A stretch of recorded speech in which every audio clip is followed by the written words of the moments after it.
আপনার প্রতি আল্লাহ তাআলার অসংখ্য করুণার কথা স্মরণ করুন। কিভাবে সেই করুণাসমূহ আপনাকে আপাদমস্তক বেষ্টন করে রেখেছে। আসলে সর্বদিক দিয়েই ওই করুণাসমূহ আপনাকে ঘিরে রেখেছে। যদি তুমি আল্লাহর নিয়ামত রাজিকে গণনা করতে চাও, তবে তা তুমি কখনো গণনা করে শেষ করতে পারবে না।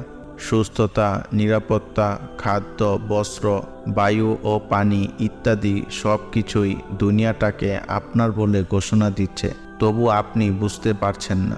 জীবন ধারণের জন্য অপরিহার্য প্রয়োজনীয় যা কিছু থাকতে হয় তার সব কিছুই আপনার আছে, তবু আপনি অজ্ঞই থেকে গেলেন।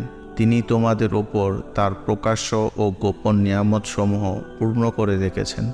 প্রকাশ্য নিয়ামত হল ইসলামী একত্ববাদ বা তাওহীদ এবং সুস্থতা, সৌন্দর্য ইত্যাদি সহ এই জগতের বৈধ যৌন আমোদ প্রমোদ।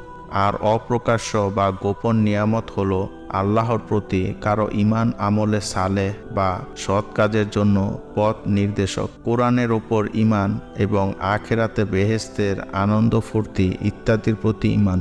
নিজের আয়ত্তে আপনার দুটি আঁখি, একটি জিহ্বা, দুটি চোখ, দুটি হাত আর দুটি পা আছে। একটু ভেবে দেখুন ও কৃতজ্ঞ হন। সুতরাং হে জিন ও ইনসান জাতি, তোমরা উভয় জাতি তোমাদের প্রতিপালকের কোন কোন নিয়ামতকে অস্বীকার করবে? পা ছাড়া হাঁটার কথা কল্পনা করতে পারেন কি?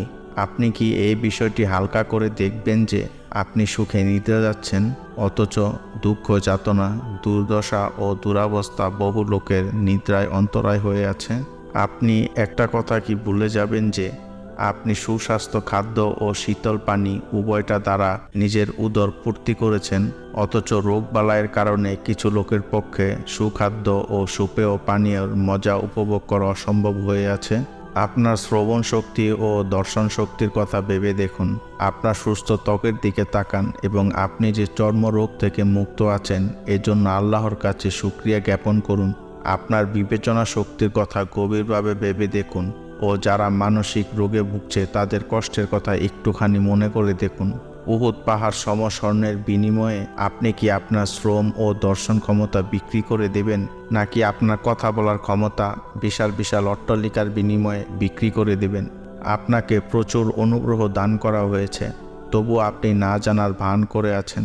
টাটকা খাবার, শীতল পানি, সুখপ্রদ নিদ্রা এবং সুস্বাস্থ্য সত্ত্বেও আপনি হতাশ ও বিষণ্ণ থাকছেন। আপনার যা নেই তা নিয়ে ভাবছেন এবং যা আপনাকে দান করা হয়েছে তার নিমিত্তে কৃতজ্ঞ হওয়ার পরিবর্তে বরং অকৃতজ্ঞ হচ্ছেন। সম্পদের ক্ষতি নিয়ে আপনি ভীত, তথাপি অনেক কল্যাণের চাবিকাঠি আপনার হাতে ন্যস্ত। একটু ভেবে দেখুন এবং কৃতজ্ঞ হন। এবং তোমাদের নিজেদের মধ্যে আমার নিদর্শন আছে, তাহলে তোমরা কি তা দেখতে পাও না? আপনার নিজের কথা, আপনার পরিবারের কথা, আপনার বন্ধু বান্ধবের এবং আপনার চারপাশের গোটা দুনিয়ার কথা গভীরভাবে চিন্তা গবেষণা করুন। তারা আল্লাহর নিয়ামতকে অনুধাবন করতে পারে, তবুও তারা অস্বীকার করে। তাদের অধিকাংশই কাফের।